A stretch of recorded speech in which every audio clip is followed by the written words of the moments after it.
Okay, perfect. Thank you, Haidari, for coming. I know that you came from quite far. I've got a few questions for you.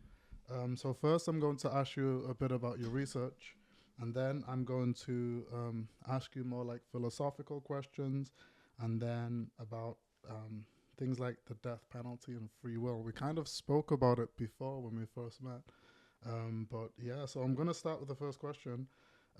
First, how did you get into physics? So what's the story behind that? First of all, thank you for coming, for having me here. Hmm. It's really great pleasure to be with you. So, Likewise. thank you. So the story to get into physics Hmm. is well, like I did my undergrad in chemical engineering in Hmm. Afghanistan, and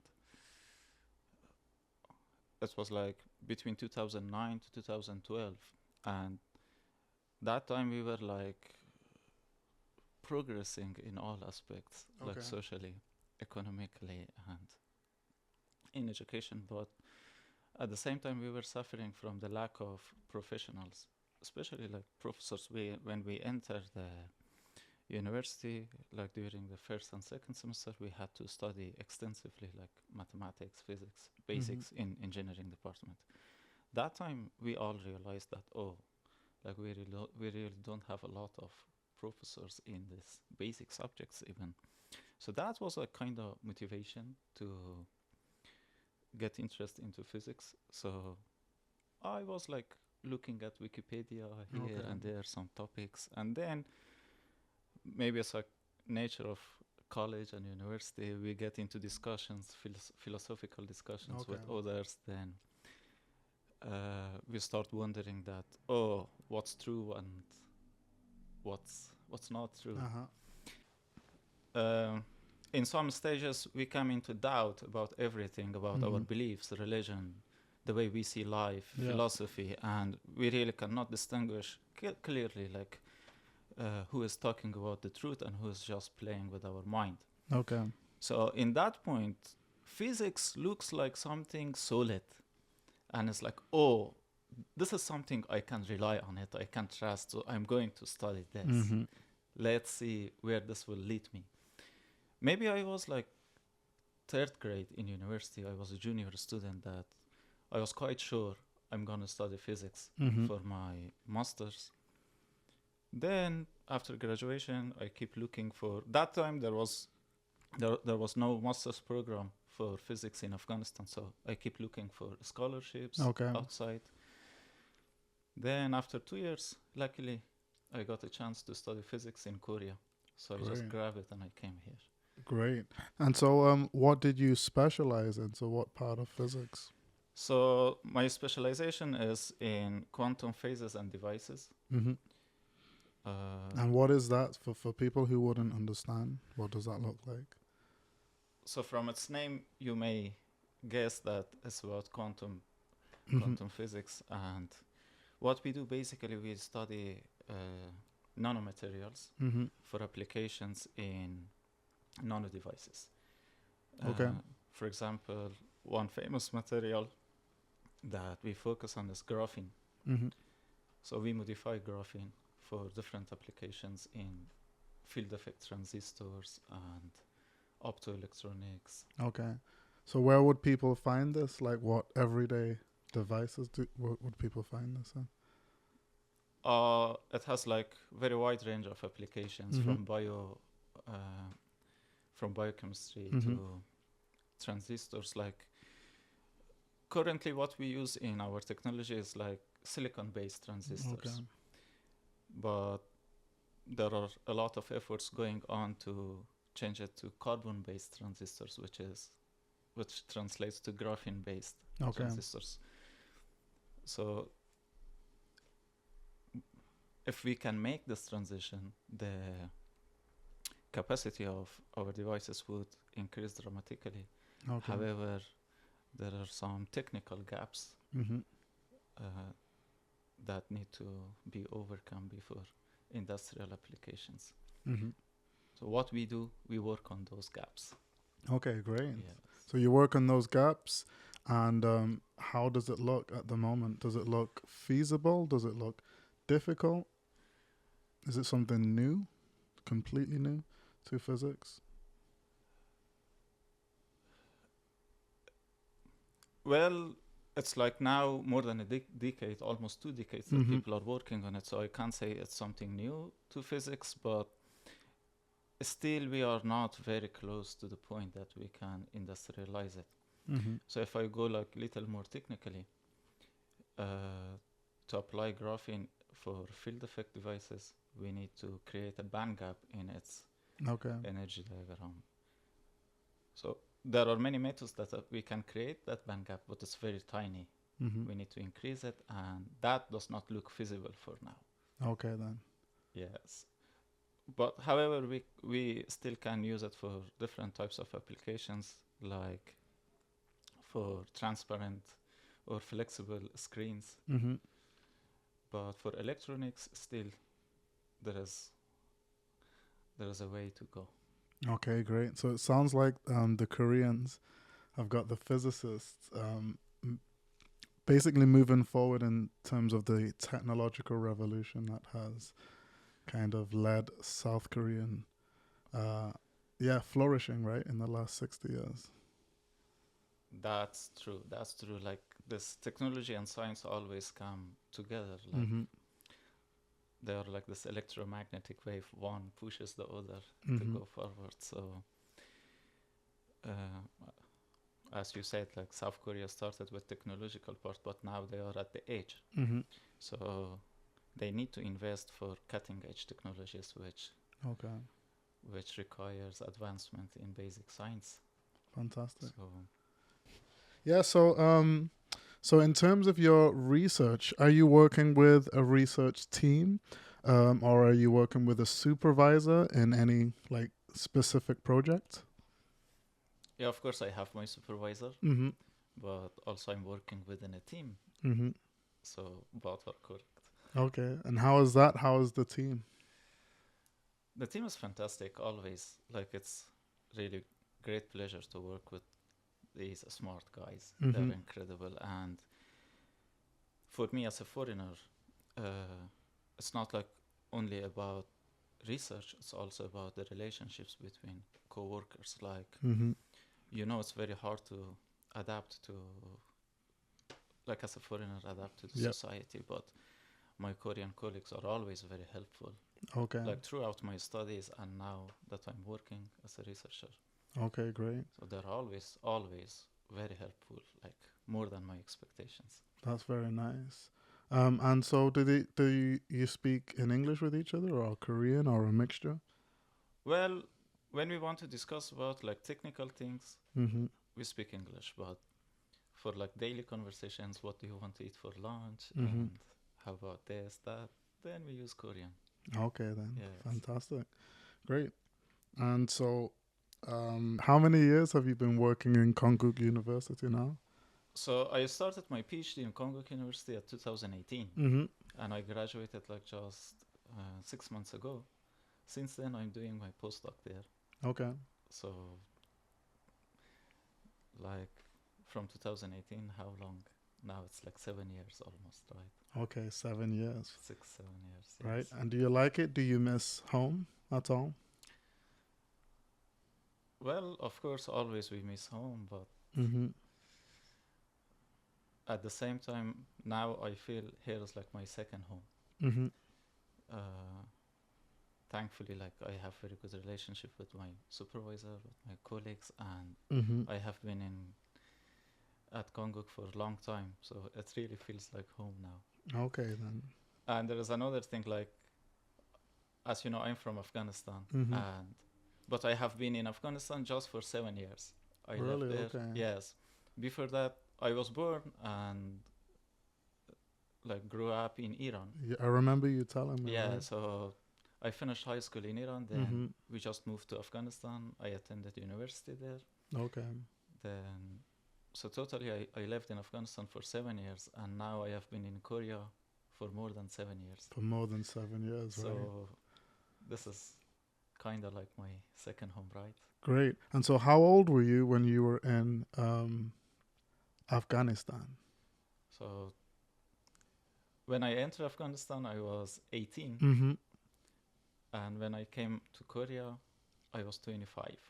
Interesting, right? Yes. So you've had all of your mature years, right, Yes. in Korea, Like the right? best years in Korea. Right. Right. Which is something that I find as well. I realize that I'm losing years Yes. in terms of life experience away from my own home country, right? And which is a weird kind of parallel feeling, Right. right? Right. Right. So who inspired you in your research?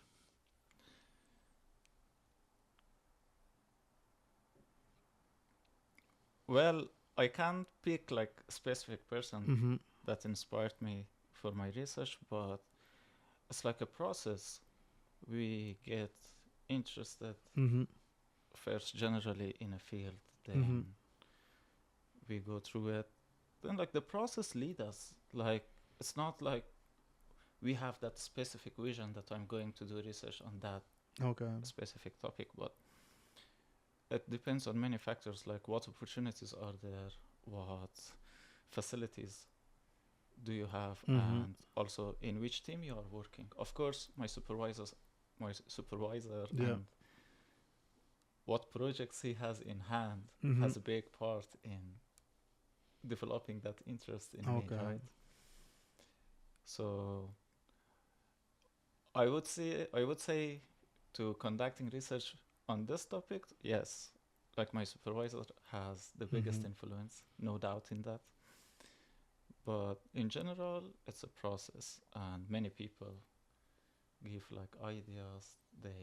Im- they have impact on us. Like they Okay. influence the way we think and the way we develop interest in things. So Okay. yeah, Very I nice. would say that. So in general, so before you came to Korea then, so did you have a specific person or were there people who inspired you in terms of physics?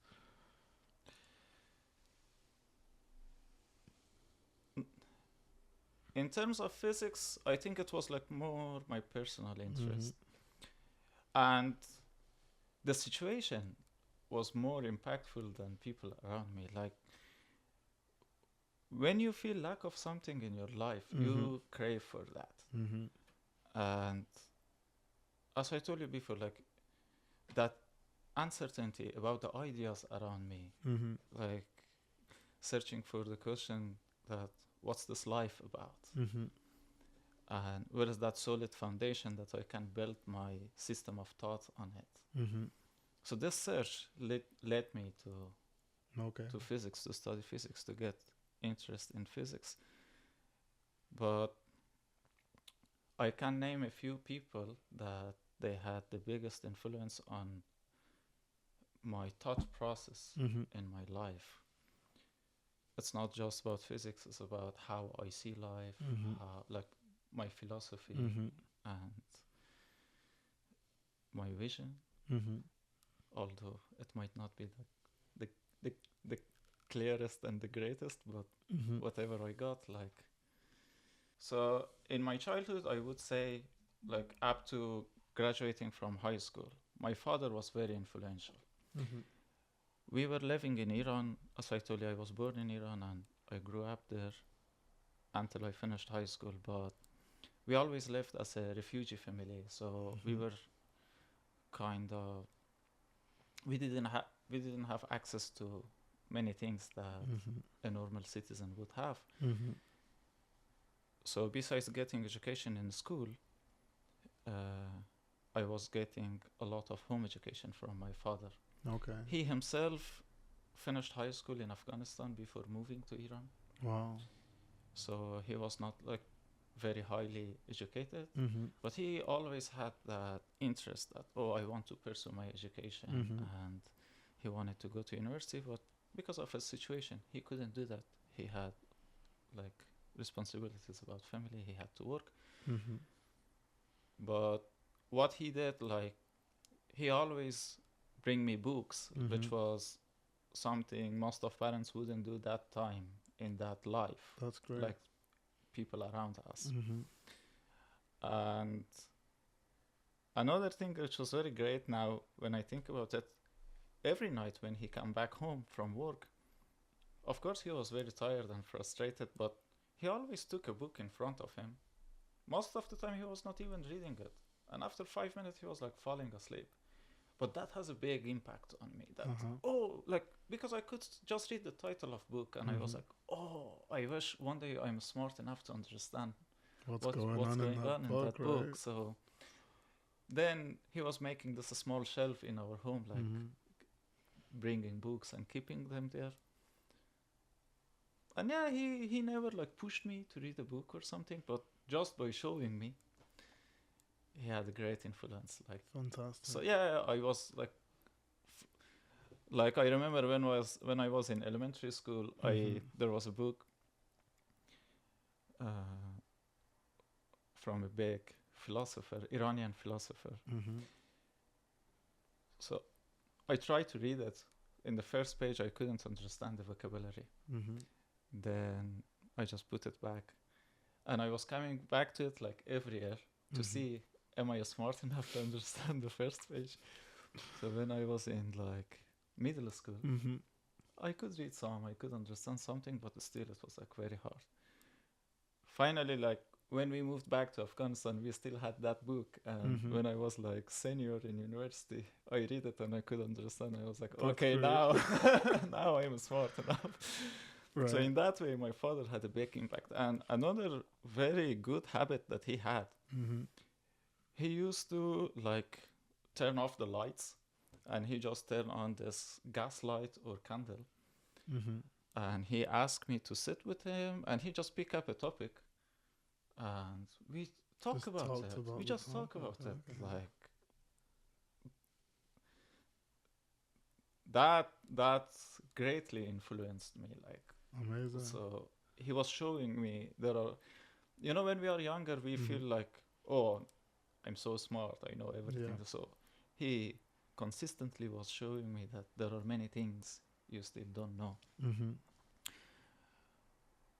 And from that discussions also, I was learning a lot of things from him, like many concepts. But I would say, like, after high school, maybe he didn't have any technical things to teach me. Okay. Or he still could lead me. I think I was set by that time. Then when I entered university, that time I was in Afghanistan. In university, I met my best friend. Then he had a great influence on me. Okay. He was very smart in history, and I had no idea about history. I remember after classes, when the class was empty, he used to like keep me by force. Then he was talking about like American history, Latin America, Europe, Middle East, like history of religion for hours continuously. Like at the beginning, I was like, what this guy is doing? But I really had no interest in physics. I really didn't have any interest in history. Right? Like to the level that when I was in high school, my teachers used to call my father and show them like, look, like your son is smart. He's getting like good scores in math, in physics, in chemistry, but always my lowest score was in history. Right? I think it was because of the way they teach us the history. We just needed to memorize some stories that look like repeating. This king attacked that king, and just the numbers, the years, and the names changed. It was like boring for me. But then when I met my friend and he started talking about history, the way he was talking, I was like, wow, there are things we can learn from history. Right? It's not just a bunch of events. Yes. Then it led us to like a study about society, sociology, philosophy, like still like Marxism ideas in Afghanistan, quite powerful. Because many people see like Marxism the opposite side of like Islamic ideology. So if they have interest to study about Islamic philosophy, then they are like, okay, I want to see what's in Marxism. Then maybe that's the time for philosophy. That's where philosophy stopped in Afghanistan, Mm-hmm. in intellectual level, like for educated people. But then it's like from there we got exposed to like liberalism, Mm-hmm. to democracy, to other philosophical schools. Mm-hmm. So we had this progress together. He was, I would say, he is like the second influential person in me. Mm-hmm. Then after graduation, I have a cousin. He is a medical doctor, Okay. and he is like 4 or 5 years older than me. He had also a great impact on me. But it was like more about social relations Mm-hmm. and how we should think about society. How should we position ourselves Mm-hmm. in society? How can we find our position in society? He was very smart about this, and I was lucky that we were living in the same neighborhood for 2 years, so Mm-hmm. I could spend a lot of time with him. And after that, I came to Korea. Okay. So these three people had the biggest impact on the way I think. Okay. Yes. Fantastic. Yeah, so tell me a bit more about your father's influence as well, or his story. Does he have a story behind his influences? Yeah, of course, he has a great story. Actually, his life always inspired me. Mm-hmm. Like as I told you, when he was about to finish high school, like he was taking his final exams in Mm-hmm. Afghanistan. That time, the Soviet army came to Afghanistan, and Okay. then the government would force youth to go to army. Mm-hmm. And so as soon as you finish the high school, you had to join the army. Mm-hmm. But the army was fighting against our people that time. The families, they didn't want their children to join Mm-hmm. army, so they were sending them outside to Iran, Pakistan, neighboring Okay. countries, but mainly these two countries. So as I remember, like my father said, he had just 2 or 3 exams left to finish the high school, and my grandfather sent him to Iran. So he officially he didn't finish high school, Okay. but he always had this hunger for education. Mm-hmm. Then when he went to Iran, he had to work like as a labor, like simple worker, Mm-hmm. to survive. After a few years, he got married, he got children, he got busy with life. But he never gave up on the idea of learning. Mm-hmm. He was consistently reading books, and I remember as a kid, like he was working in a factory. Even though the environment was like very noisy, but he always had his radio on, Mm-hmm. and he listened to these debates on philosophical topics, on Okay. religion, on politics, like different topics. But it was always debates and sometimes music. Great. So I was watching all of this. Then it was like around 2003, 4.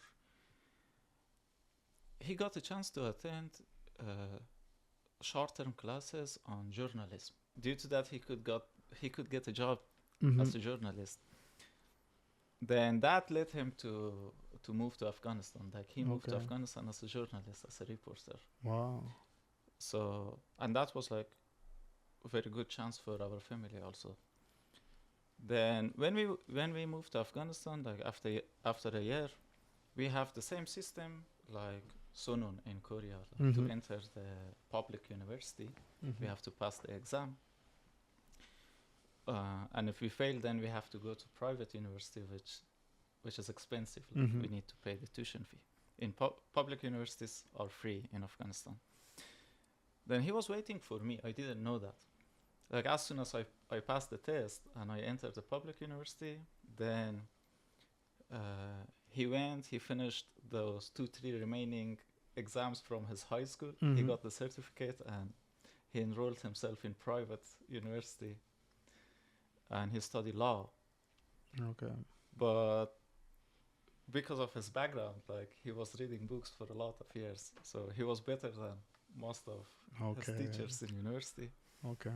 And as soon as he graduated, then they hire him as a lecturer Mm-hmm. in another private university. Like he was quite well known in our city because he was a journalist. Yeah. Like everyone, like Mm-hmm. from governor to Wow. people on the street, everyone knew him. That was kind of privilege for me, but also disgrace. Like wherever you walk, people point to you and they say, "Oh, here's the son of that." Really? Okay. Okay. That guy.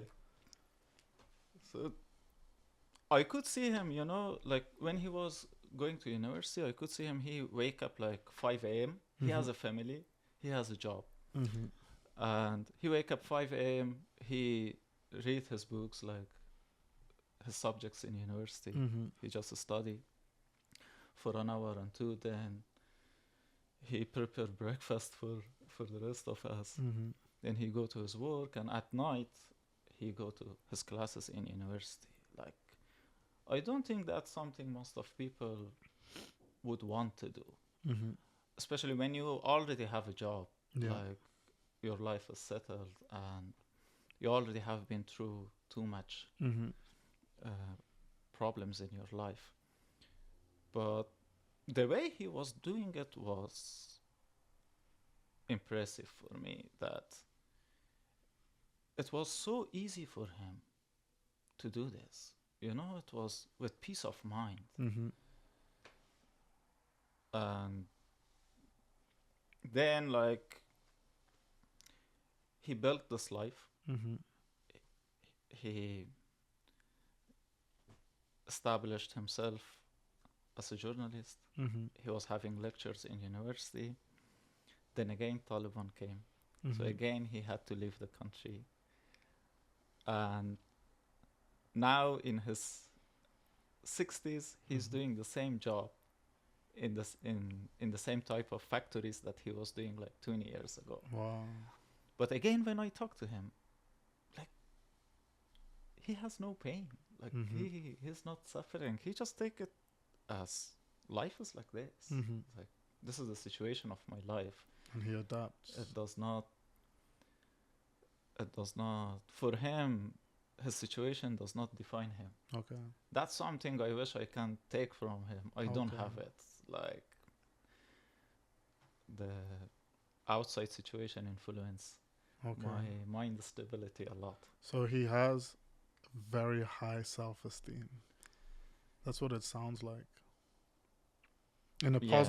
positive way. He's In a not positive way. he's not grandiose. He's very secure, and it's hard. It's hard to maintain security. And in that society, which is like very judgmental society,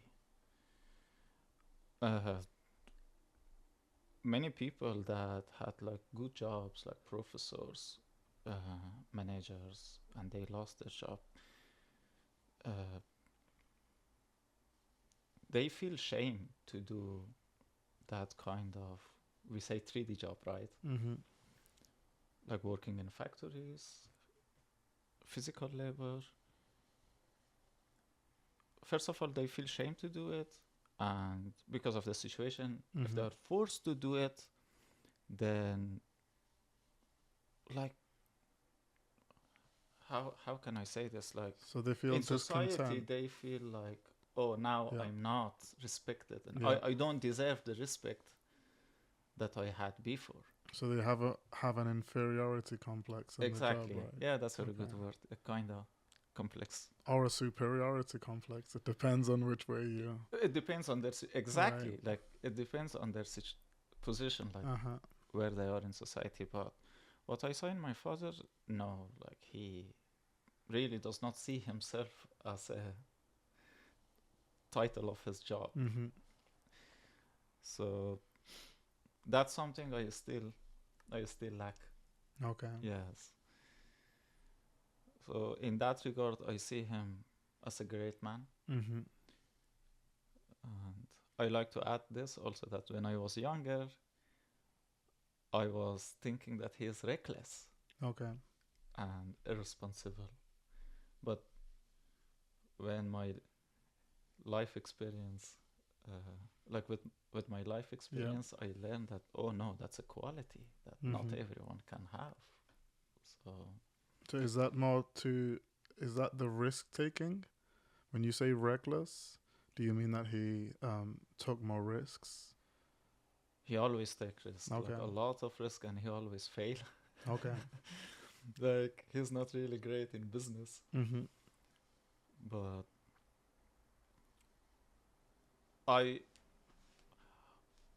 I was calling him reckless because not because he take risk. I Mm-hmm. like that, uh, but when he failed, he didn't feel the pain. Mm-hmm. He didn't suffer from that. Like maybe I was more upset than him. Mm-hmm. So that time I thought like, oh, he's reckless. Like he Mm-hmm. doesn't care. He was not serious. Mm-hmm. But later, like when I grew up, I realized that no, he did his best. He tried. Like when I review, Mm-hmm. I remember every detail. He did everything he could, but at the end, when it failed, he just didn't define himself by that happening. Like Mm-hmm. if it succeed, he wouldn't be like very proud, and when it failed, he's not like ashamed of himself. Mm-hmm. He just accept the situation. Okay. Yes. Great. Well, I have, the thing is, I have millions of questions, but I have to Yes. somewhat like structure it a little bit. So let's get on to the philosophy, right? Okay. Okay, so we spoke So once a the little bit fun about, starts yeah, now. the fun starts now, right? So we spoke a little bit about free will the first time I met you. Yes. Yeah, so it's been a few months now, right? Yes. So I can ask you again. Yeah, so what is your stance on free will, which is one of my favorite questions these days?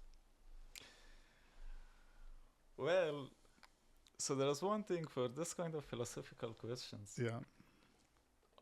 Before answering them, I always ask that in which frame you are asking this question. Mm-hmm. Free will as in our daily life, or free will as in the existence in general? Yeah, so let's say free will um, in the world that we know, in what I call the natural world. So I Yeah. understand it's a loaded question. So yeah, if you want to step back from the question and say, that there are certain parts. Okay, so for example, I'm a naturalist. I Yes. believe the natural world is all that exists, Yes. um, and the idea is that um, causal determinism is not compatible with free will, meaning that all of our freedom is an illusion. Would you agree with that, or would you add to that, or would you take away from that? Well, the way I see it is like if we look from above, like in the Mm-hmm. big picture, yeah, we cannot see the free will. Mm-hmm. Everything is predetermined, everything works based on hidden laws. Mm-hmm.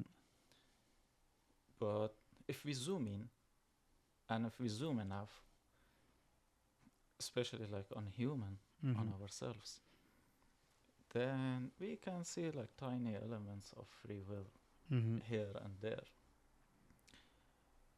But then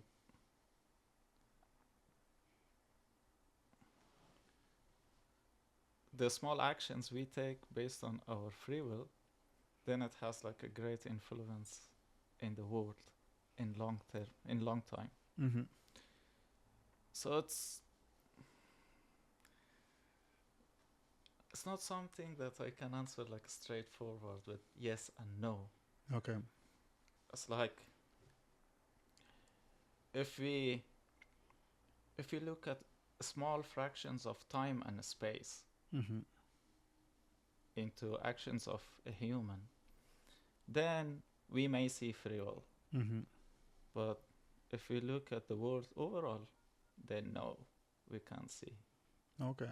Yes. Um, yeah. So I think I said this to you last time. The question for me, it is a loaded question when you say, do you believe in free will or do you have free will?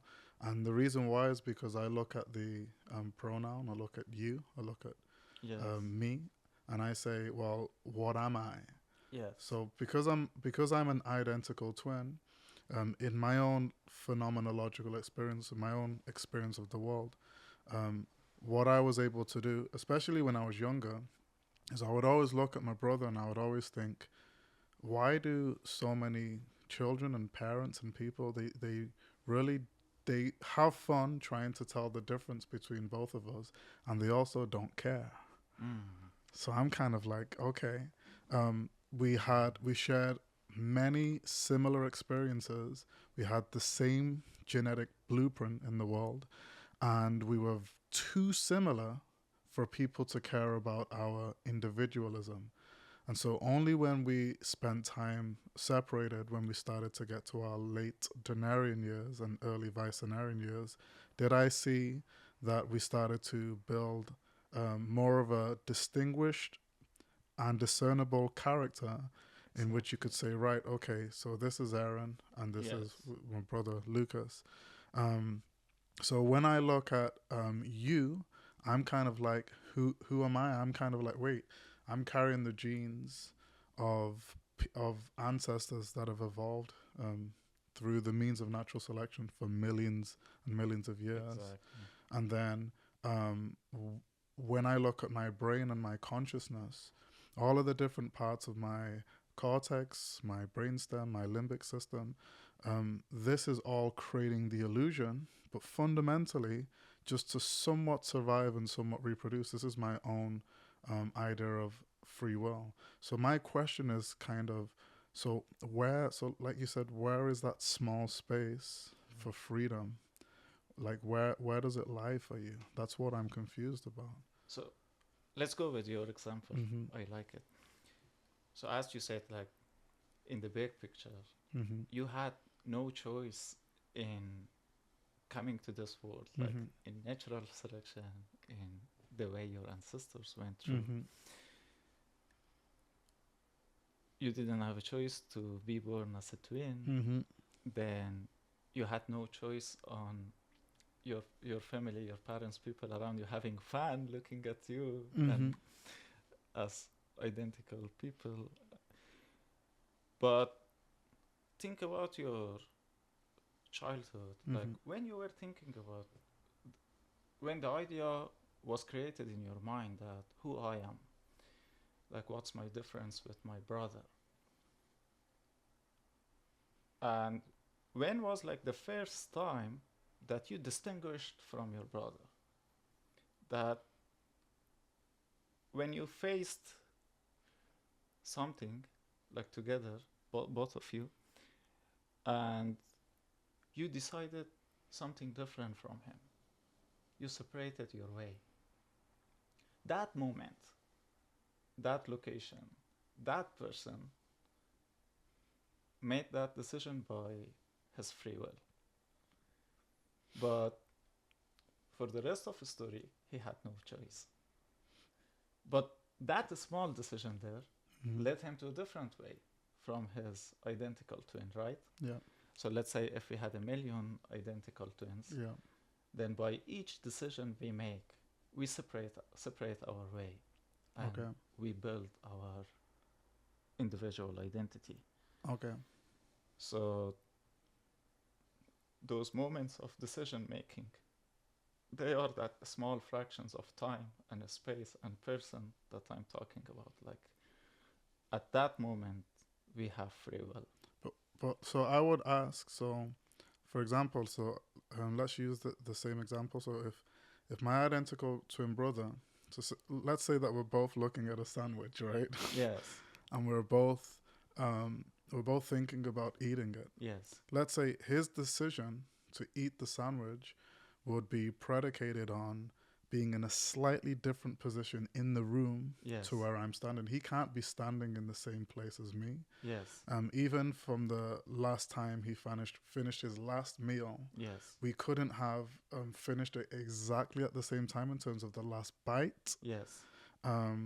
What was going on, and we couldn't have both used the toilet at the same time if we needed to Exactly. use the Yes. toilet. And so all of these small little influences, Yes. for me, take away this free will. Oh, that's completely Okay. true. So what you are explaining is his situation, right? Mhm. And we have no role in selecting our Okay. situation. But even in that situation, he still has a choice between eating it and not eating it. Mhm. Maybe for you it's like 50-50 between eating and not eating. But for him it's like 70% I have to eat it and 30% I don't want to eat it. But why would it be 70% for Because him? of his situation. Great. So that's a cause, right? That's a determinant to say that of why he's going to eat the sandwich. So Right. if it's a cause, then it can't be free, because it has to be free from cause for it to be free, right? Well, this is always together. We Mhm. cannot separate it. We cannot isolate ourselves from the causes. Mm-hmm. Because without the cause, then there is no situation to have a choice. Mm-hmm. First, there must be something causing us to make a decision, right? Perfect. Yeah. So my point is that even in the harshest situations, when we have to choose, when we come to the moment of decision making, Mm-hmm. it might not be the same for everyone, but still we have options and we can pick from these options. Maybe I'm forced by 99% of determination Yeah. to choose like option A, Yeah. and for you maybe it's just 10%. Mm-hmm. But still I have 1% possibility, 1% space to make a different decision. Mm-hmm. So, and after making my decision, after making my move, then I'm on a new path. Mm-hmm. I'm never back in that position again, right? Yeah. So that decision determines my next step. Right. So although my role, like my free will, my Mhm. freedom to make that decision was very, very tiny. Yeah. But looking forward, it completely changes everything. Like, it makes me enter a different universe Mm-hmm. as compared if I made the other decision, right? Yeah. So, but again, like, so when you say that 1%, Yes. if so, I think we both agree. This is the issue. This is the problem, right? The problem Yes. is we both agree, and so with that 1% over the 99%, it's a case of because there's a cause, it can't be compatible with free will, so therefore free will doesn't exist. Or the idea is that you think it's free will, but there's a cause kind of behind it. So I think that we both agree.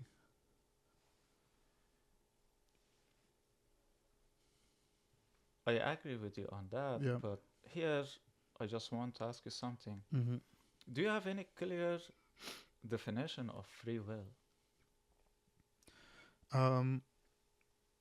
The freedom for a subject to make a free choice, a free decision.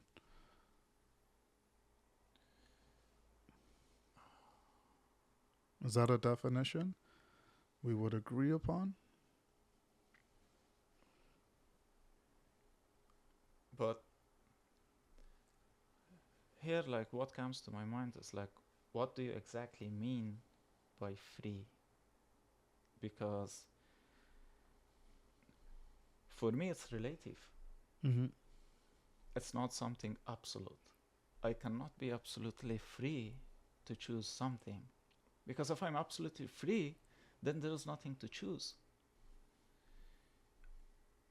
I always have to choose something because I'm in a situation. And quite often I have no choice in being in that situation or not being in that situation. Just the life, the universe, the God, whatever you call it, put me in that situation, right? Mm-hmm. And in each different situation, I get a different degree of freedom to Mm-hmm. choose. What can I do? Sometimes I'm 100% forced to go through specific way, Mm-hmm. specific door. But sometimes I have like multiple options with equal possibilities almost. Mm-hmm. Like I'm not forced less or more to choose any of them. Mm-hmm. And sometimes my situation is like forcing me more towards a specific option. Mm-hmm. Then, but for me, Mm-hmm. in all of these situations, I have my free will. Mm-hmm. It's just in different degrees. And I believe we never have like the absolute freedom. Mm-hmm. That that just that does not fit with the definition of will. Mm-hmm. Yes. Yeah, I mean, like I said before, um, or let's say when you ask the question, what do you mean by free? Yes. That's the best question, because it's like this. It's like when we're playing a game, right? Do you like to play soccer games like Yeah. FIFA? Okay, so when we're playing the games, the whole idea of winning is based on the idea of the freedom to choose how to score the goal, right? Yes. And so, even though it's a bunch of very complicated algorithms that are working, especially when you're playing against the computer as well, and you're Yes. about to throw the pad across the room, um, again, you can ask the question, what is that freedom? So that's why I would say, for me, it's all naturalism. And so when somebody says, uh, oh, like so usually people say to me, if you don't have free will, what's the point of like waking up in the morning? And I'd be like, that's the great thing.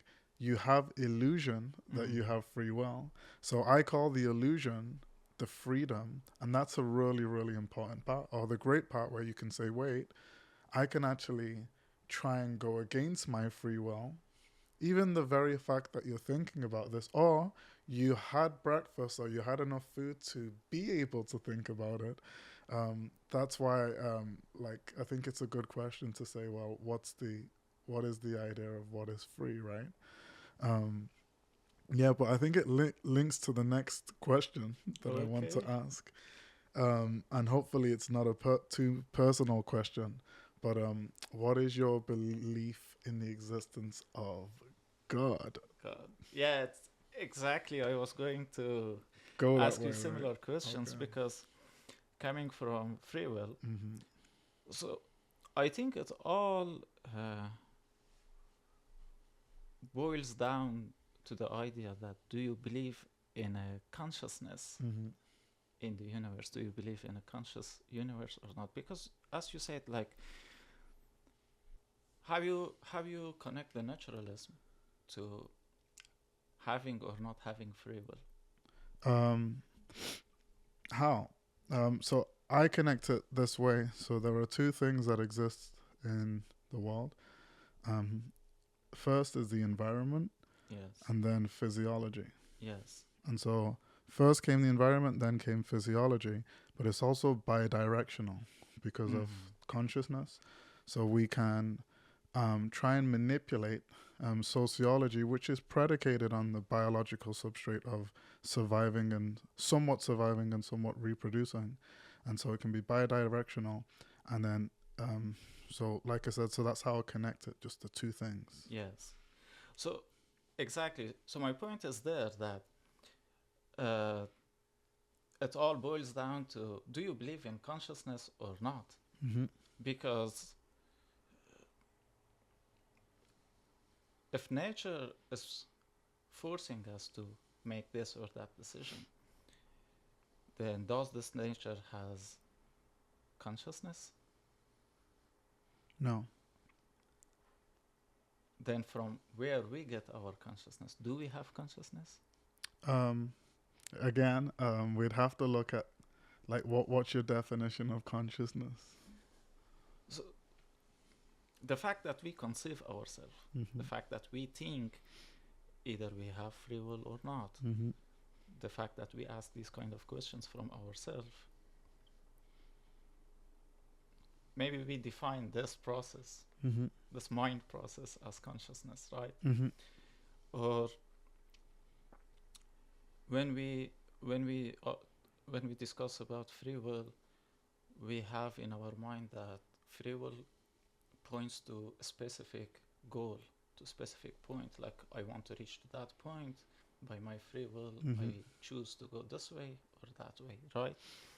So does nature has that?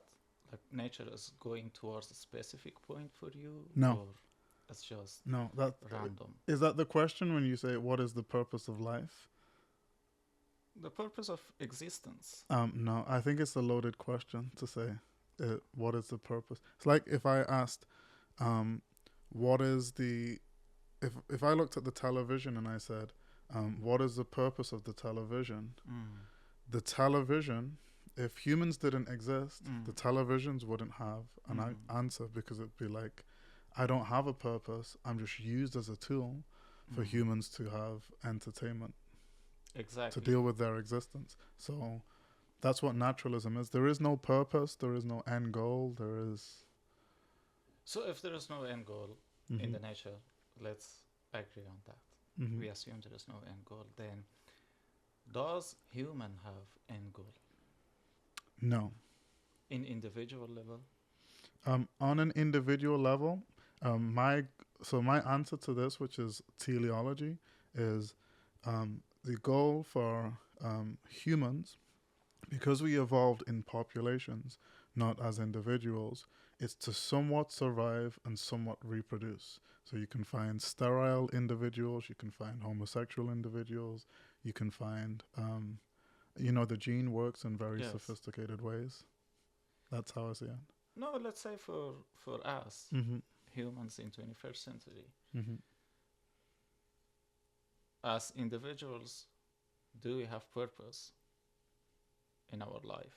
Like, we define purpose for ourselves, right? So this defining purpose, from where this come? Like, this process of imagining future, setting goal for future.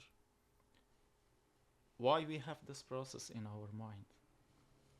This is merely due to evolution, or it has something with the core of existence? I do. Can I answer that? Yeah. From my research, sexual selection. Women. So, for example, like if you look at the high-rise buildings, Yes. and you look at the refrigerator, and you look at the walls, and you look at all of the things that have been manufactured in the first sector, right? In the second sector, right? So the extraction and then the manufacturing of the resources, all of it, most of it was made by men. And it's like, who, if aliens came here, they'd be like, who are these men trying to impress? And they'd be like, have you not seen all of the beautiful women in this world? That's my answer. Okay.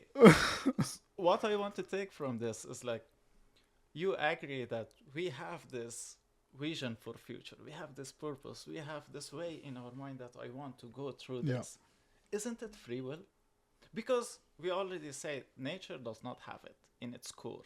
That's something, can we say, like, specific to human? Like, maybe other animals also have it, but in shorter Yes, range. in more simplified ways. Yes, but, like, as far as we know, humans have it, like, in most sophisticated way. Like, we set political goals for next generations. So this type of seeing the future, Mm-hmm. setting goals, setting purpose, is specific to human, right? Yeah. And because we have this is what gave us the free will. Because we are living in this universe which everything look random or predetermined. Yeah. We are in, let me put it in this way, like we are playing this game Mm-hmm. which already has its rules. But then within this game, we make our strategic decisions how Yeah. to win it. Either it's to impress beautiful women or Yeah. to survive, whatever. So that is the definition of free will for me. That in each and every specific situation, we humans as individuals or communities, we develop a vision of future and we decide our next action based on that. That is free will. Like there's nothing more So, than that. so for me, okay. So when you when you spoke about human beings, right? So, like for example, I'm interested in birds, right? And so, one thing that I understand is that if you're of a different species or of a different class or order or whatever, um, if so, let's assume that I'm attracted to females, right? Yes. Human females, to be more specific. Why we should assume it? Great. Why should we assume, right? Yes. So, if I was even when we look at chimpanzees or when we go to the zoo, we look at giraffes or whatever. It's quite rare for somebody to ask, "Is that a boy or is that a girl?" We simply don't care, Yes. and it's quite hard to discern unless you are somewhat versed in ethology, right? And so for me, the question was always, because I'm interested in birds, I'm also interested in sexual dimorphism to see. So for example, in Australia, they have a really beautiful bird, which is the superb fairy wren, right? It literally looks like it's from a fairy tale. And I also saw another bird in Australia that was the same size, a similar shaped beak, and for a long time I was trying to find out what it was, and I saw that it was the female version of the same animal, and I thought, why is it, if it's the peacock, why is it that the males are always adorned or they're always beautiful? And then when I saw and I thought about human beings, and I said this to the children as well who I teach, I've always thought, wait, if aliens came down and watched us, who would they say is the beautiful sex out of humans, males or females? Because I would say females because I'm heterosexual, but they would objectively say males. Males have the big muscles, males are taller, males have the facial hair, and so, and also when we look at behavior as well, we are more impressive. We're generally funnier. I'm not to be sexist, but we're funnier. We're faster.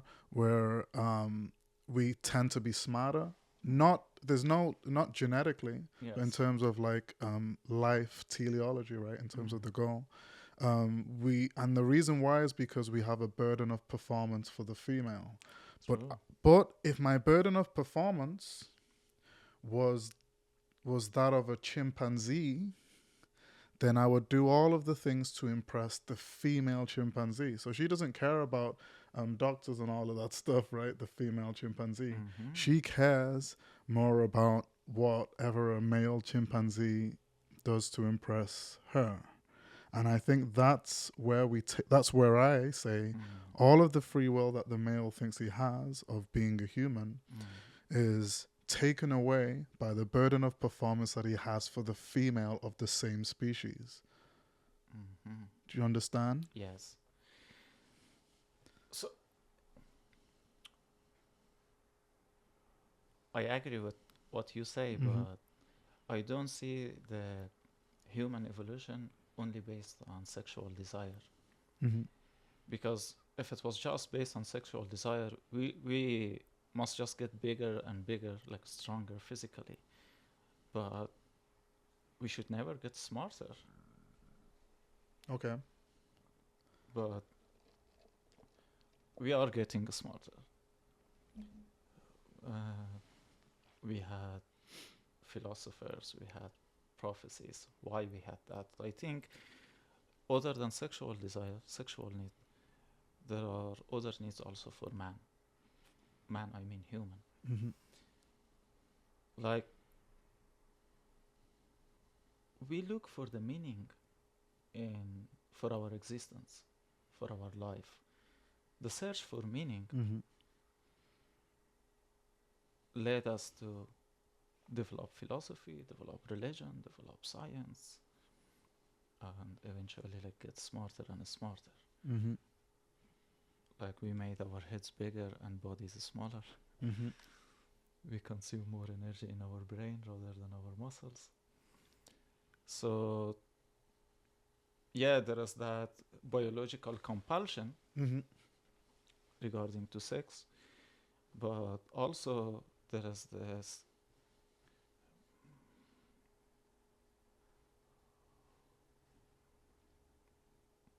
mind. I understand. So What word can I say for that? I would call it. I would say it's.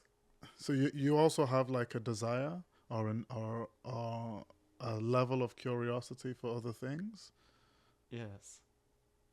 because I would say that's a side effect. Enlighten me. Okay, so let's think of a guy, right?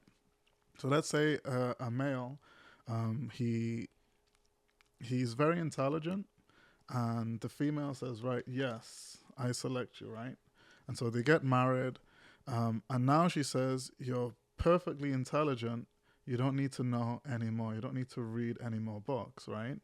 And so now we could say, should he continue asking questions, or where does this extra curiosity come from if he's already acquired the female? That's what you're trying to suggest, right? That we're moving. There's still a part of us that cares. Yeah, it's like regardless of acquiring a female or Yeah. not, we always have these kind of questions in our mind about existence. Mm-hmm. So we need to answer that. Since humans start to think, Mm-hmm.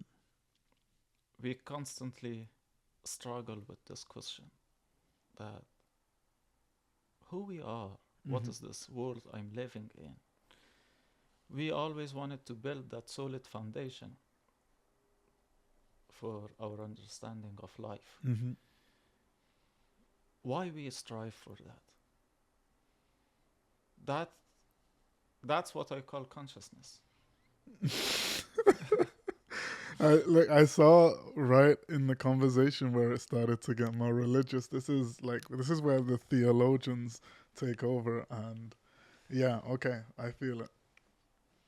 Well, yeah, like it can get religious. This is how religion was born, right? Yeah. But these are like fundamental questions Mm-hmm. we need to answer if we are talking about philosophy. Certainly.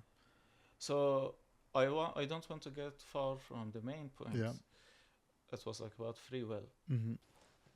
So I wanted to reach to the conclusion that this answering to whether we have free will or not, it boils down to answering the questions on consciousness. Okay.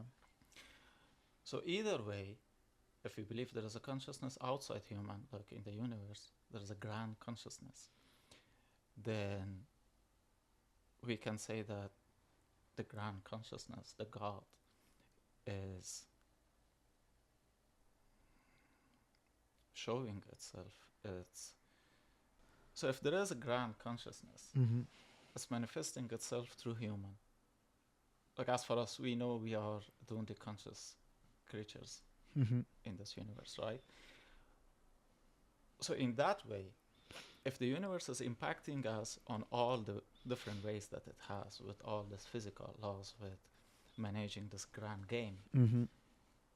then because we are inheriting that consciousness, we also have that free will to influence the game. Like in comparing to the universe, our effect is like minute, but still we have it. And if we say that there is no consciousness in the universe, then still we have the consciousness, right? So it's even, that means we even have bigger impact. Mm-hmm. We are the ones who think, who know the universe. We are the ones who try to understand what is this game about. Yep. So that's what makes us conscious, and that what gives us the free will to decide what we want to do. Still, our free will is within the limits of this game, Mm-hmm. but we have it. We are not like plants Mm-hmm. to be deemed to live in that specific way. Like Okay. how much we grow depends on how much good is the quality of soil and how Yeah. much water we receive. All those factors apply on us, but besides that, we have this power of decision making. So I would say that in that's why I said like in that minute level, like in that small fraction of time and Okay. space, then we have it. Yes. So it seems that you focus it on or within consciousness, right? Because without consciousness, then nothing has a meaning. The whole existence is just one rigid thing. Well, okay. This is great. Okay. So, okay, let's say that I see a child, right? Yes. And the child is playing with a toy, right? Um I can say to the child, stop playing with the toy. The toy is not a real man, right? Let's say it's an action man, right? It's not a real man. It's just a piece of plastic, right? Yes. Stop playing with the toy. And I say that you could also further the argument and say, well, why do anything? Why? It's like the same could be said, because I had a problem with football. So I'm from England. And in England, especially in working class society, it's like Manchester. If you go to Manchester, a lot of people will go to Manchester and think, especially compared to beautiful places in the world, you think, what is here? It's an industrial city. It's a working class city. It's not a nice place. The weather is not nice. And what's great about Manchester, and this is an argument of mine, is that places that are difficult to live in, they generate like good people. And the reason why is because we all understand the level of struggle, and we also we're a little bit rough around the edges. The Irish are the same as well. They have their own history, so everybody likes some people who are a little bit rough around the edges, right? It's because nobody ever wants to be judged, right? So when I look at Manchester, I always had a problem with how my father was a fanatic with football, so he's a Liverpool fan. And I always thought, why do you do it? At the end of the day, you're watching men in their 20-year-olds who are younger than you running around the field, who aren't very well educated, just they're really good at one thing, which is playing football, and you base your whole life of it. And so you go and see your uncles, you go and see other people, your friends at work, and you argue. And the argument continues, and you're faithful to a club when the players aren't even faithful to the club because they continuously change, right? Yes. And what I realized as I got older is that this is what you call the road to nihilism. When you start to say that the child shouldn't play with a toy because it's just a piece of plastic, when you realize that there's no purpose. And so what I'm trying to say conclusively is that humans must make meaning to distract themselves from reality. It's the antidote to suffering in the world, the antidote to the Darwinian struggle for existence.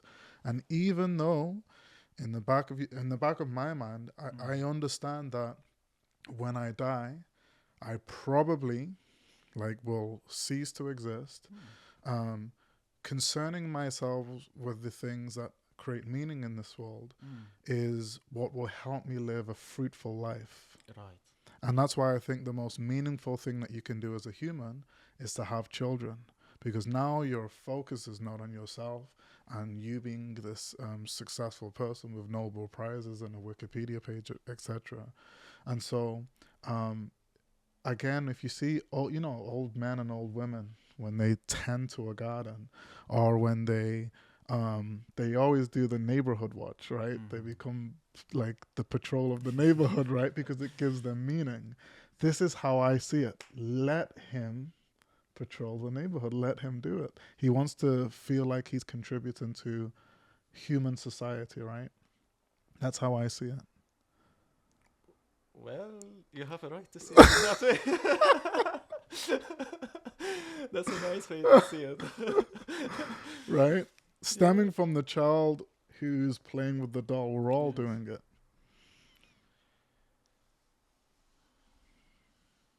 Well, I don't think it's just that. Like, we always can argue and make theories that this has other effects also.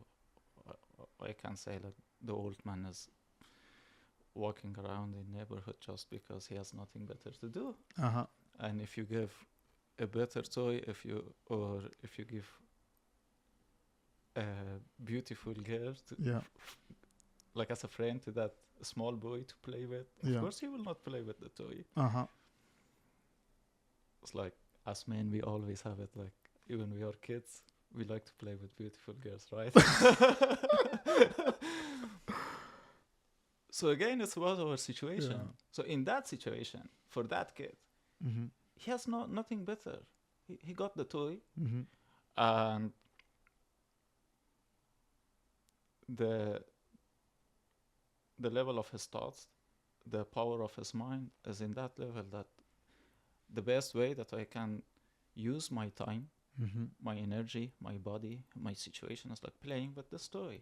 For the old man, like the best thing he can do in that specific time and situation is like just walking around and watching people and cursing them for being young and right, being resentful. Right. So it's like we are all the time in that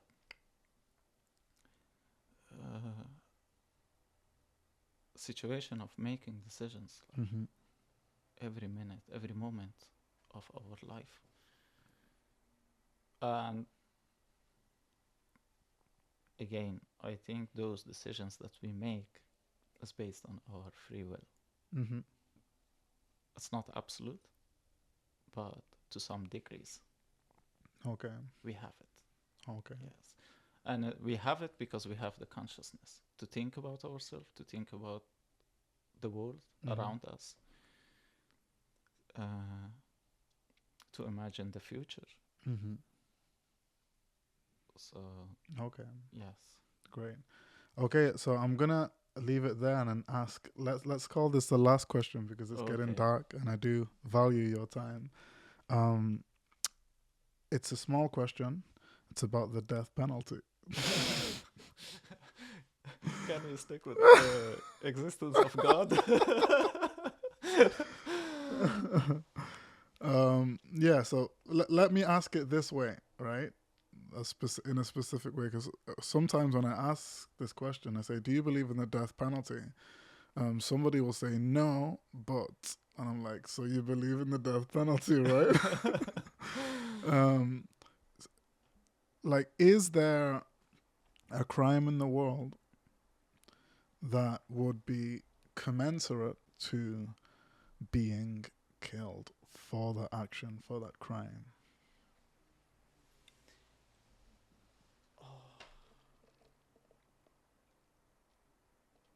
I'm gonna offer you something.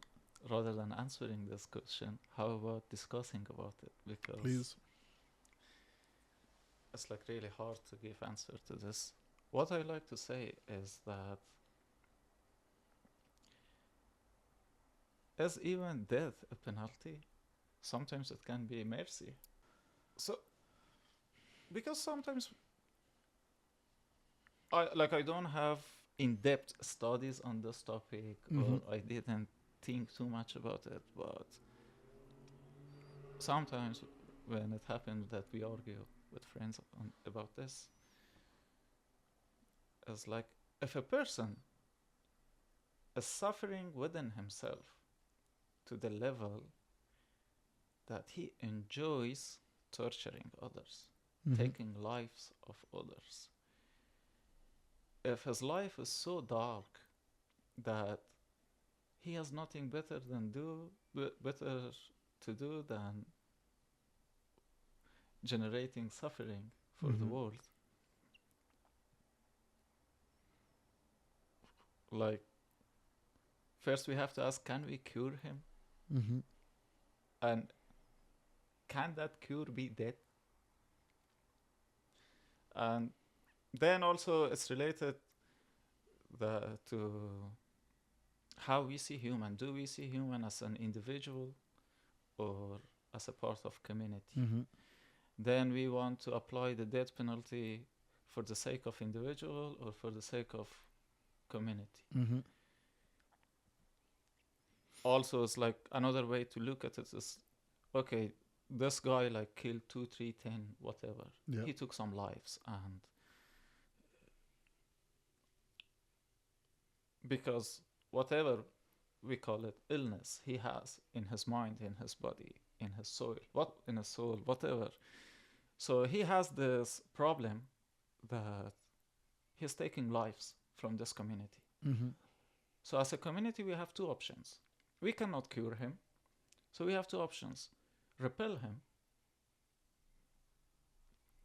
or kill him. Then we can just leave him in jungle or desert. Mm-hmm. So like exile to live Yeah, in as the a, jungle. like I'm talking about like primary societies, Mm-hmm. which he will suffer for days, Yeah. if he is lucky for weeks. Yeah. Or we can simply take his life. And we can see around us for many people, like death is a mercy. Like they would beg for that. Mm-hmm. So I cannot say that death penalty, like, do I like it? I don't like it. Again, in which frame? Mm-hmm. What time? What society? And for what kind of crime Mm-hmm. we are applying it? That's mainly up to that society to decide. Mm-hmm. Yes. Okay, here's something that I haven't really voiced out, right? So let's look at the United States, okay? So when I Yes. think of the United States, so let's say that I'm talking about, this is my inner activism, okay? So in the United States, we know that it abolished slavery in 1865, right? Which is interesting because I'm from the UK. In the United Kingdom, it was abolished in 1807, Mm-hmm. and finally in the British Empire in 1838. Um, and also in the United States in 1964, 65, and 68, they black people finally got civil rights. Okay, so in terms of the United States, because it's such a young country, the very fact that since the 1960s, a disproportionate amount of African Americans have been incarcerated, and a disproportionate amount of African Americans are on death row, Mm-hmm. right? And you know how competitive society is. Generational wealth is very important. Like when you talked about, Yes. and even your parents being able to read and write, Yes. just small things like this, and then you can go on and Yes. go on about different sociologies. So in the United States, because they never paid African Americans compensation, Mm-hmm. or they call it reparations, or any type of indemnation, um, my activist goal is to suspend the death penalty for African Americans only first. I want it to be done for all of them, but only for African Americans, given how young the country is, and given the fact that they were slaves first, and then they didn't have civil rights. So what I'm trying to say is that because they don't have free will, and they started off in a society in the 1960s, right, with no head start, right? And it's not a case of, oh, the day after 1964, it's like, oh, here's a bank. They're all like, what's a bank? What's credit? What's an application form? I can't read and I can't write. Who can I ask? Do you think that white people were ready to help him and say, let me teach you how to do it? No, it's a very complicated history, right?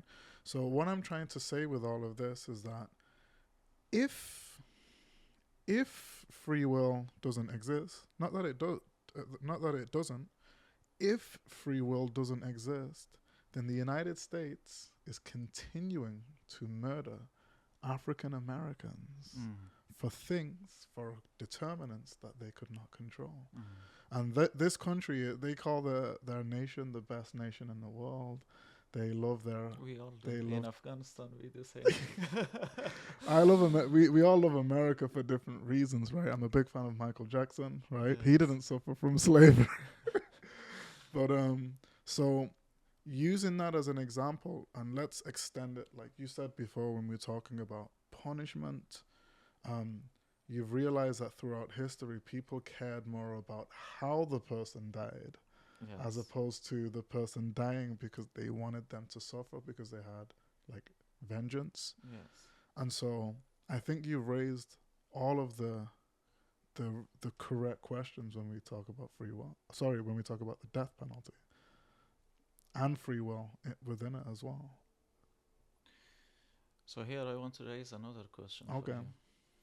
Let's say there are like 3 or 4 serial killers in United States with different backgrounds. One of them is like African American, one of them is white, one of them is Chinese American, and one of them, I don't know, Arab American. Yeah.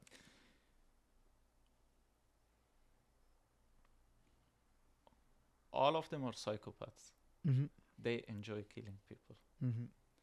And all of them had killed same number of people, let's say 2, 3, 10, whatever, without any mercy, without feeling any guilt.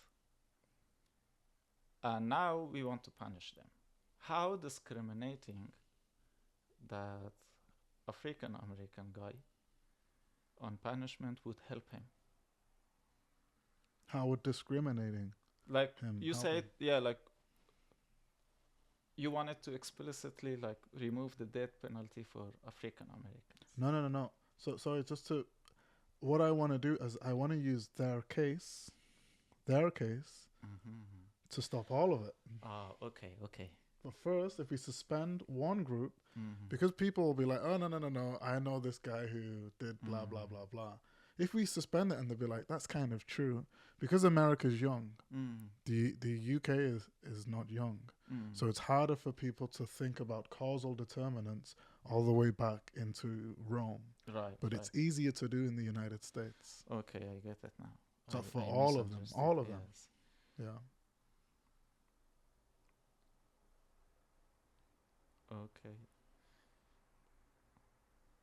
Yeah, I would agree then. So how do you, let's ask the question, what do you think is the rational thing to do? So let's bring these people back, right? Yes. The people who have killed a number of people, what should we do with them? So they've killed 10 people.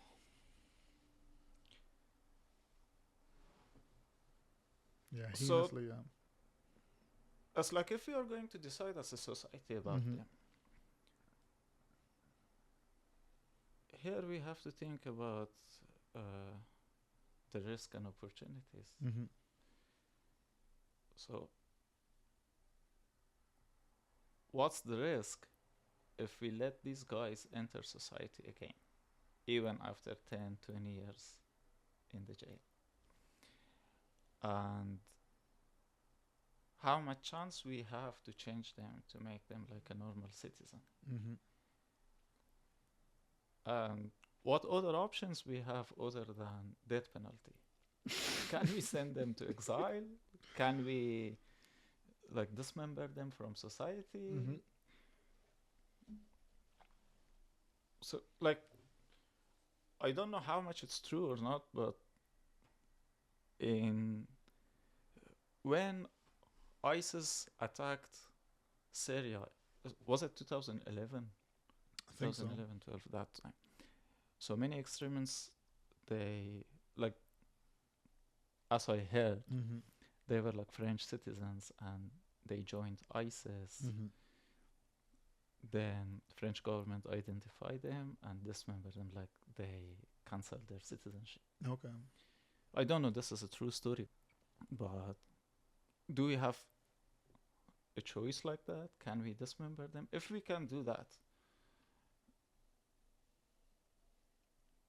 then no need to kill them, because even killing a criminal has a Mm-hmm. effect on the killer, the guy who's going to apply the punishment or give the sentence, even the Mm-hmm. judge who's giving the sentence. All of these have psychological effect on them. Why we should bear that if we can Mm. avoid it, right? Or even on society. Yeah.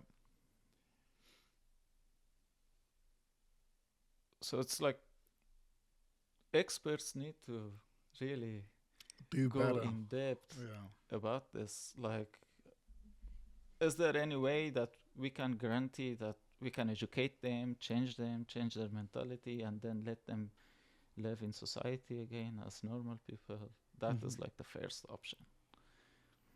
If we don't have an answer to that, then how we can, because the whole idea of uh, giving death penalty or whatever Mm-hmm. is about saving the society, right? Mm-hmm. We cannot undo what happened. We just want to prevent it from happening again, right? Mm-hmm. So if we can prevent it without applying the punishment, Mm-hmm. then yeah, that's more human. But is it possible then? Okay, we don't want them in our society. Would another society accept them? Or do we have a moral right to Mm-hmm. expel our criminals to another country, to Mm-hmm. another society? Of course not. We can't do that. So, what's the next option? We send them to jungles Mm-hmm. and let them die in suffering? Like, so that's why I said, like, we can see it as a mercy sometime. Mm-hmm. Think about like primal tribes. Mm-hmm. If a tribe needs to dismember a person, he would beg them for death penalty, Mm-hmm. because if they just let him go out, he would be enslaved by other tribes. Yeah. He would be torn by wild animals. Wild animals. So it's like giving him a whole life of suffering, but killing him is just momentary. I'm going to apologize for this. You know I'm an atheist, but it does say in the Bible, in the book of Romans, it says, if your enemy is hungry, feed him. If he's thirsty, give him something to drink. On doing this, you'll heap burning coals on his head, right? Do not be overcome by evil, but overcome evil with good. So my idea behind this is people who have had, because usually it stems back to their childhood, right? Maybe too much of something. So even if you have people who had rich parents, or who had loving parents, you can still move into the wrong direction, right? Because Right. maybe children haven't suffered enough, and this is why they end up being over curious about specific things. Also, the genetic makeup, endocrinology, insecurities, all of those things. And so, my idea is that somebody who is caught, even if they've killed 10 people, if they're racist, all of this stuff, Um, if you were to take them away to a certain part of your own society, isolated from everybody else, and now you give them the opportunity of like engaging in art. Yes. This is where you give jobs to psychologists. Mm. This is where, again, when we think of sociologists, you give them a library, a real library, not a Mm. bad one. Um, you gave them the opportunity to find meaning Yes. in their lives. Of Yes. course, if it's sex crimes, things like that, you're going to be away from whoever you perpetrated on, right? Yes. You're going to stay away from them.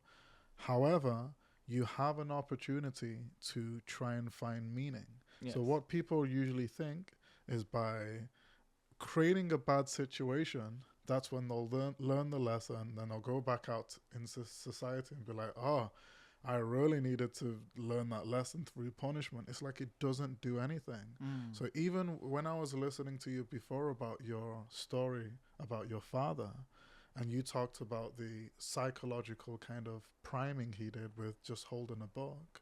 So, for example, to this day, I've never seen my father read a book Mm. to this day, right? And I don't blame him for that. It's just and I never read for most of my life. For most of my childhood and adolescent years, I didn't read. I only read one book, Harry Potter, because I was falling in love with Hermione, but not because I was interested in reading, right? Yes. But so I understand that I don't have free will, and that's why I wasn't read. My father always said, "Why do you never read books?" And I'm thinking in my head, Psh, because you never read books, right? And I can't say it because they'll punch me. Yes. But he didn't ask himself the question, why do they love football so much like me?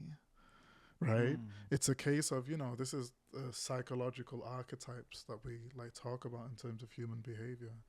But if we somewhat try to help people and give them a different direction and show them that you can pursue meaning in your life, this would help. I've seen many cases where people on death row fall in love with literature because now they have the time to do it, Yes. to read books. Yes. They never saw, like a lot of people, even today, people who I know, they don't have a bookshelf in their house. That's criminal.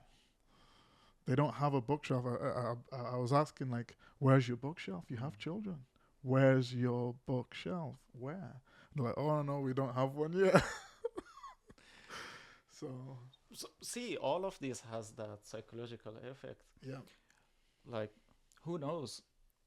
Maybe because your father never read a book, like later on you realize that, oh, my family is like this, so I have to read more books. Exactly. So it kind of gave you the momentum. Exactly. Maybe if your father was like my father, every night he just act like he's reading a book, you would hate it. Because there is another aspect of my father that he did consistently every day. I hope my father never see this part, I'm going to tell you. Like as a Muslim, he pray every day. And when he pray, he really try, this is my feeling. I felt like he really try too hard to connect to God. And like, I also watching him and I always was like, it doesn't work that way. Like, if you pronounce the words harder, if you push yourself harder, it doesn't connect you to God. It must come from inside you. It must be somehow peaceful. I don't know, maybe he had it, but the way I saw it that time was like that. And that had the impact on me that I always disliked praying until very recently. Like, I always thought that, oh, this is not working. It's just waste of time. It didn't work for me. So just because your parents do something consistently doesn't mean that you would be encouraged to do that. Of course not, right? So it's like the same thing for criminals. Like you were saying that, like giving them the opportunity. Like that's what we do in modern societies, right? In prisons, we give them all these opportunities. But what's the guarantee? Can we guarantee it? Like, we keep them in prison for 10 years, 20 years. We expose them to art, to books. They read. They become artists. They learn crafts, whatever. They become professionals. After 20 years, we let them come back to society. Can any psychology professor No, guarantee? that's the part, like you said. No, they don't need to come back to society. So what? We keep them there forever? Yeah, potentially. Then what's all this education about? Why should we invest so much on their education if they are not going to contribute to society? They can contribute. They can contribute, but from behind. This is what I mean. This place doesn't have to be a prison. This place could be an amazing place. So yeah, we can put them in 5-star hotel. Yeah, we can. But no, when we are restricting them, when we confine human in a space, yeah, like we are living in Korea, mm-hmm. like holding passport of Afghanistan, Mm-hmm. I'm restricted to stay in Korea. Mm-hmm. Korea feels like prison to me. It really does for me. It really does. And these random drug tests that they're doing as well. No, I mean furthers least, that. But like, anyway, sorry. Like, I mean, if we like imprisonment is more mental, psychological That's than correct. physical, right? So I didn't travel to all cities of Korea. I never saw all the corners of Seoul. Mm-hmm. But just the fact that I know, Sorry. I'm 1 second. Hold that thought. So you haven't traveled to all cities in Korea, right? Let's hold that. This is turned off. I need to change the battery.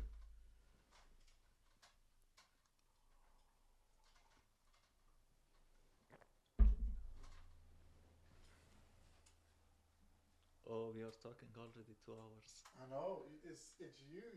It's great. This is a really great interview. This is great.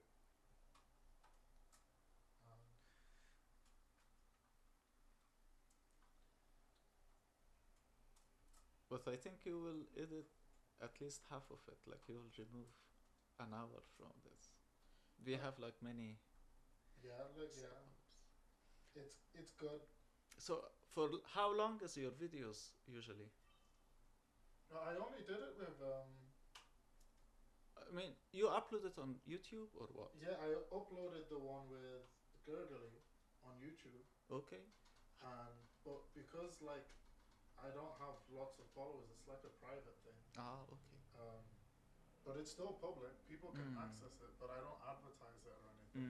But if I can direct people and say you can go, but it can be as long as the one with Gurgly was 1 hour 23 minutes, but that's after the editing. Okay. So we have freedom, right?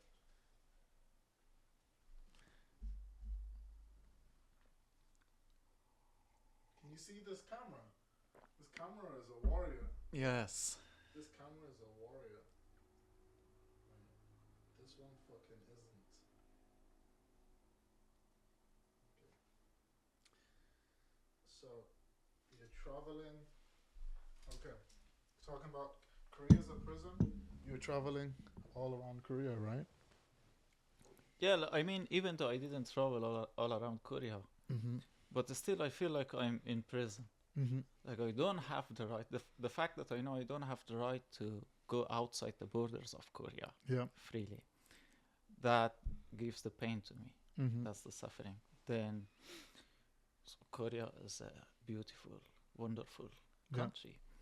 So if we keep them in a 5-star hotel, the fact that they are confined inside that hotel, still it's a prison. Yeah, but what I would say, so if I was working there, and then let's say that you are one of the not inmates, but you are one of the people who live there, I would say, look, life, don't change your perception.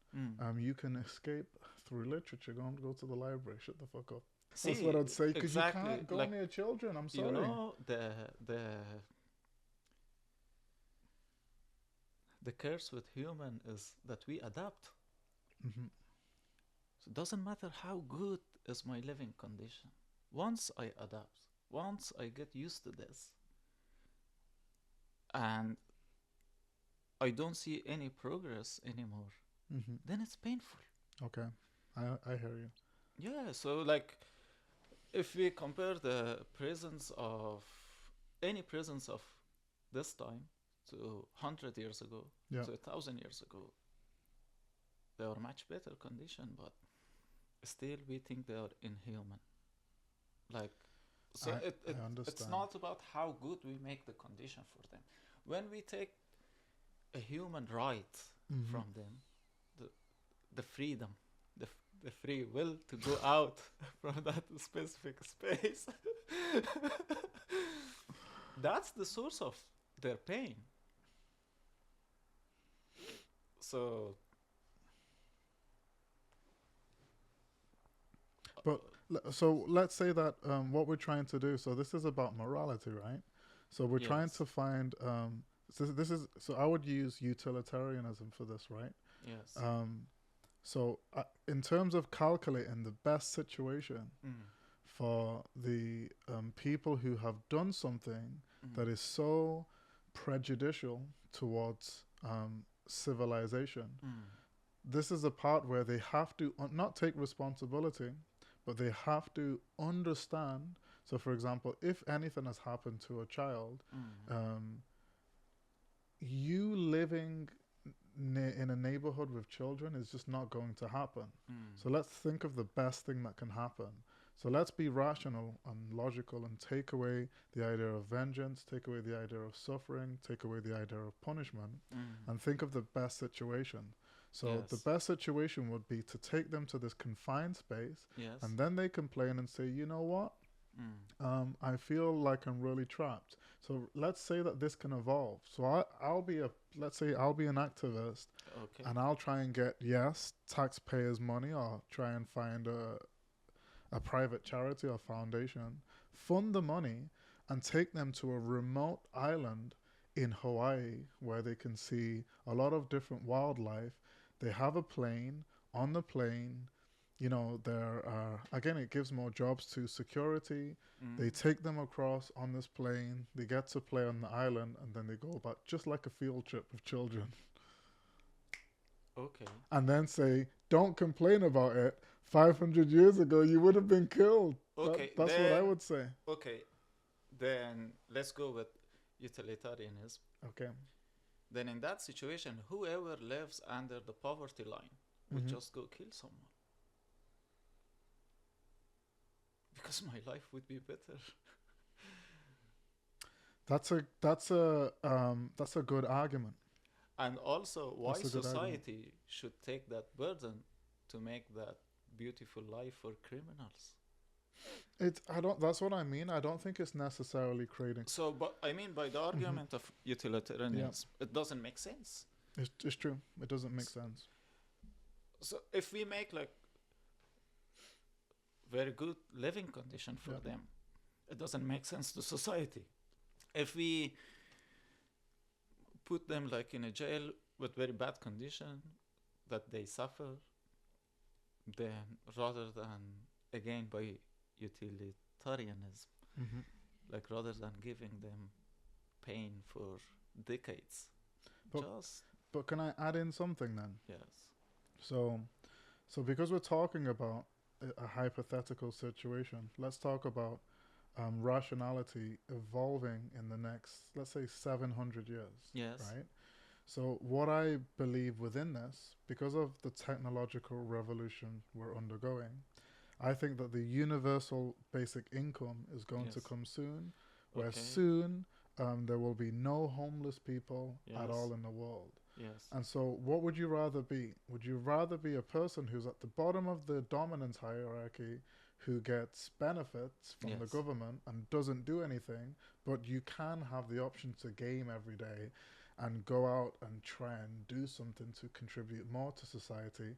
Or would you rather be isolated on this island where you won't find beautiful women? You'll find other people who are in a similar condition with you, where they've also done things that make them live on this isolated island. They mm, have to apply for funding packages. They have yes, to be watched all of the time. They don't get to live with exactly. most people. even if they can go to this Hawaiian island and see Okay, then birds or it's whatever. like this. Like I'm a person, I tried everything I could. Mm-hmm. Now I'm in my 40s or 50s, but I didn't make anything. Mm-hmm. I'm still living on universal basic income. Okay. So I developed a lot of resentment towards the society, right? Yeah.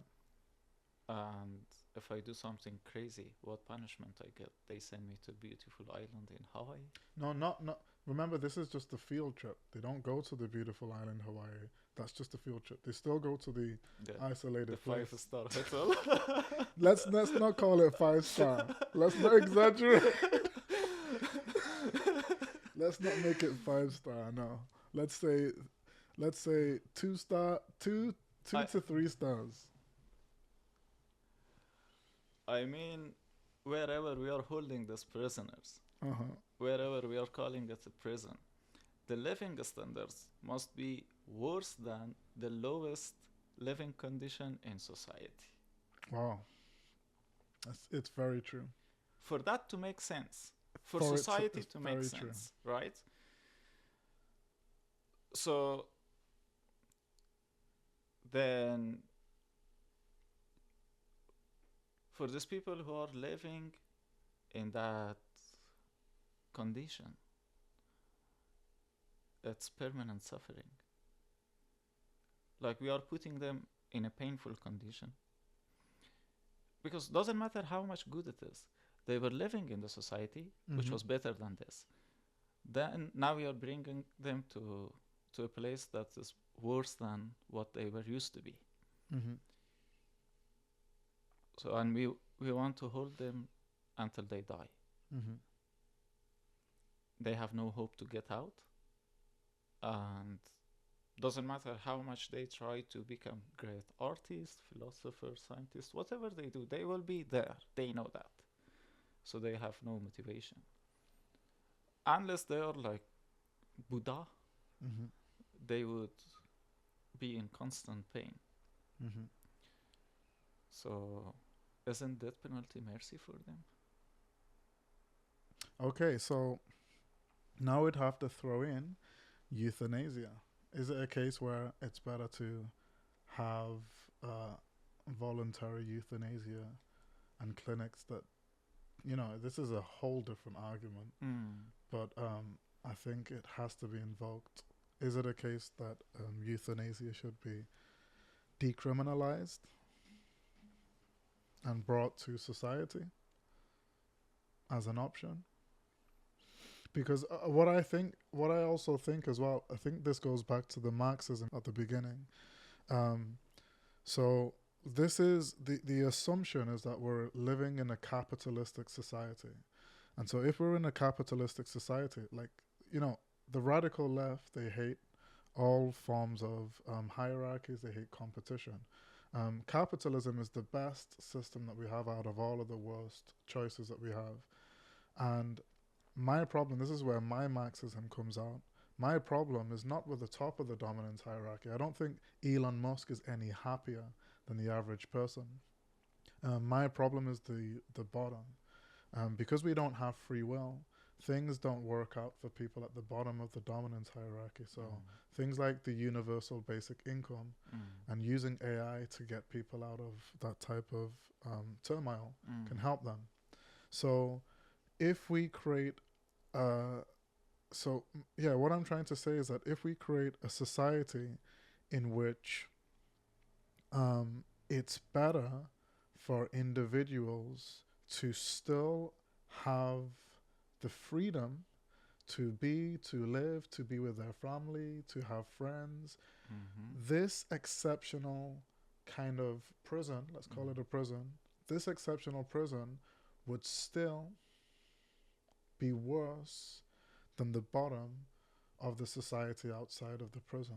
It would still be better to be free. Yes. Because remember, if you do commit a crime, you will not be able to contact anybody for the rest of your life. Let's say that, we create new laws and say that you cannot, let's say that we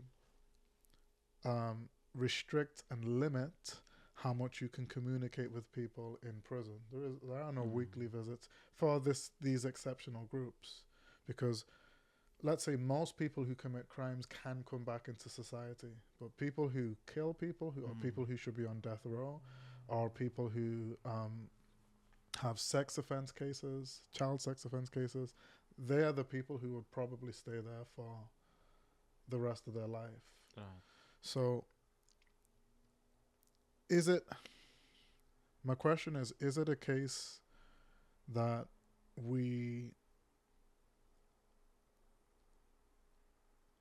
should we have to accept the fact that we will still have more freedom on the outside? We will have more situations on the outside.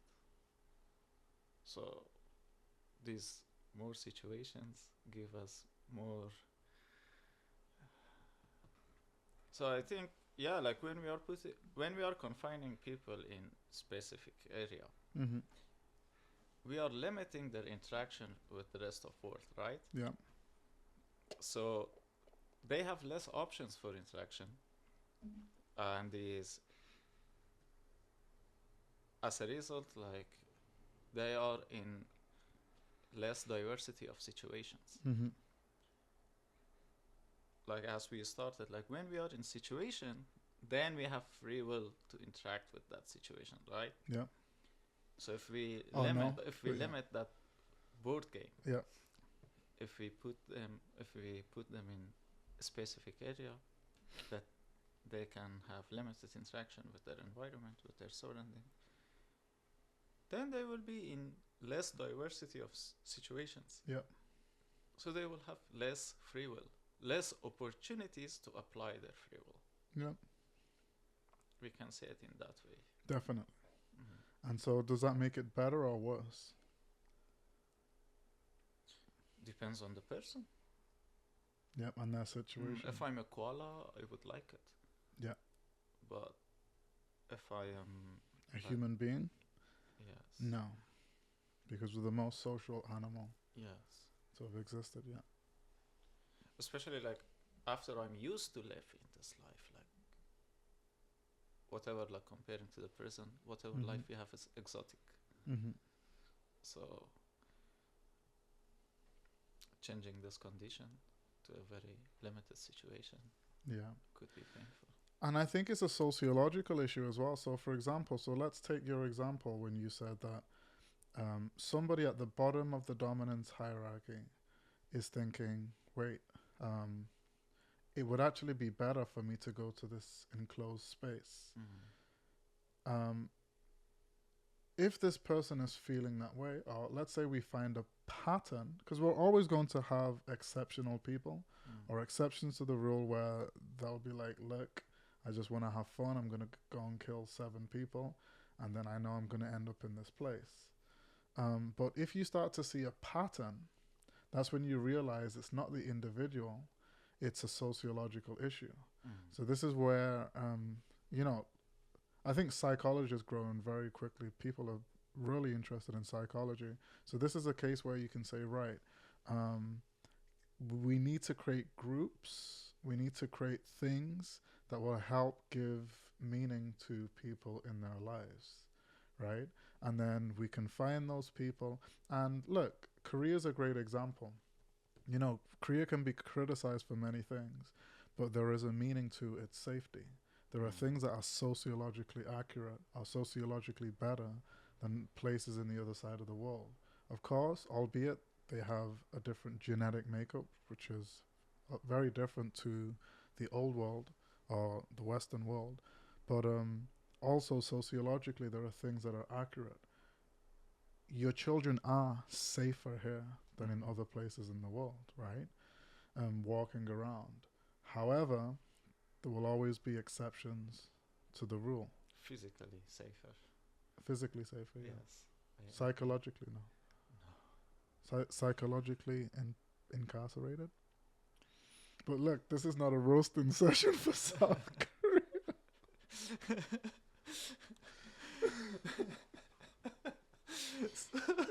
Okay. I just wanted to be accurate. Like when you talk about safety, like what aspect of safety we are talking about? Mm. South Korea is a great country. It is. I believe Right. that it is. But Yeah, everything, every greatness come with a cost. exactly. Mm. Comes with a cost. So yeah, okay, we can finish it here Okay. if you're done. Thank you very much for your time. It's been a really great conversation, a conversation that was needed. And yeah, we can do this again Sure. if you want to, if we find a date or whatever. So yeah, so thank you very much. What I might do is leave some details if people want to get in touch with you or see like your work or whatever you've published in terms of your research, and then yeah, we'll take it from there. So thank you very much for your Thank time. you too. Okay, It's my thank you. pleasure. Great, Thank you. perfect.